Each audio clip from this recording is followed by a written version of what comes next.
Voici la deuxième partie concernant les morts. Comme nous l'avons vu, les morts étaient noirs.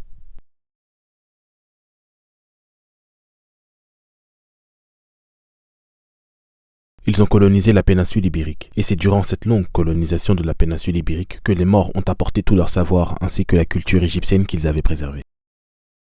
Dans l'Antiquité, le savoir était centralisé, c'est-à-dire qu'il appartenait à un parent et à un système commun. Le système de sagesse ou les mystères de l'Égypte que les Grecs appelaient Sophia. Cet ouvrage très instructif, L'âge d'or des morts, d'Ivan van Sertima, nous apprend en détail toute la contribution civilisationnelle des morts en Europe, qui a commencé d'abord dans la péninsule ibérique, puis la réputation des réalisations morts ainsi que certains morts eux-mêmes, notamment l'emblématique savant Osiryab, surnommé le merle noir pour sa belle voix et son teint noir, se sont propagés et ont influencé toute l'Europe. Europe qui, au Moyen-Âge, malgré les jolies représentations qu'on nous montre, était en réalité retombée dans un état semi-barbare à la chute de l'Empire romain au 8e siècle. Je sais, il est plus facile de tromper les gens que de les convaincre qu'ils ont été trompés. Mais par amour de la justice, on peut toujours essayer. Le taux d'analphabète était exagéré. Il y avait du cannibalisme. De l'humain cuisiné et vendu. Les gens se mangeaient soit lors de famine, soit parce qu'ils croyaient aux protéines que ça leur apporterait, soit lors de rituels occultes. À cause de la rareté de l'eau, on ne se lavait que 2 à 3 fois par an. Les besoins étaient faits partout et souvent jetés par la fenêtre. Bouchers, poissonniers, charcutiers travaillaient directement dans la rue qu'ils inondaient du sang de leurs victimes. L'hygiène collective et individuelle était mauvaise et causait d'innombrables maladies graves, notamment la peste qui tuait plus de la moitié de la population.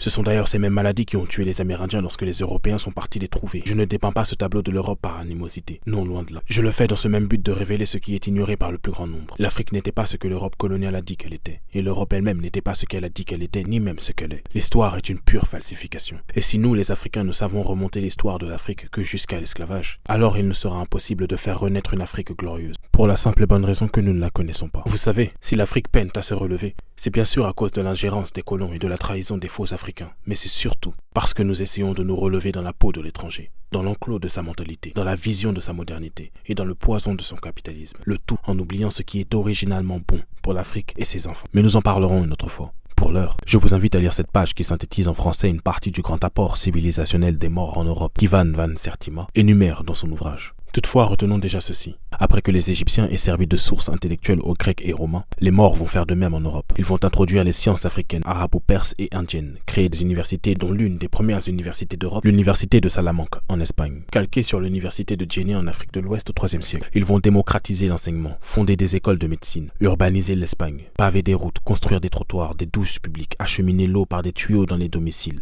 Osiryab, poète, conteur, astronome, géographe et musicien, va créer le premier conservatoire musical d'Europe. Il va introduire le jeu d'échecs et le polo, créer le concept de mode avec ses saisons, ses différentes collections en changeant de vêtements 4 fois par an pour les 4 saisons. Il crée le premier institut de beauté, met au point le dentifrice, répand l'usage de la frange, introduit les repas en plusieurs phases avec le dessert à la fin. Grâce aux écoles de traduction fondées par les morts, dans le but de traduire l'arabe religieux en latin, les Européens vont apprendre à traduire toute la science mort et connaître par elle leur essor dans plusieurs domaines, un peu comme les Grecs et Romains apprenaient en tant que disciples auprès des savants égyptiens. Bien qu'islamisés et diffusant la culture arabe, les morts appliquaient en Europe mort la psychologie africaine ancienne. Et c'est comme ça que la femme était libre et pouvait exercer tous les métiers comme elle le souhaitait. Et il y a tellement d'autres choses à découvrir. Mes dernières remarques avant de se laisser.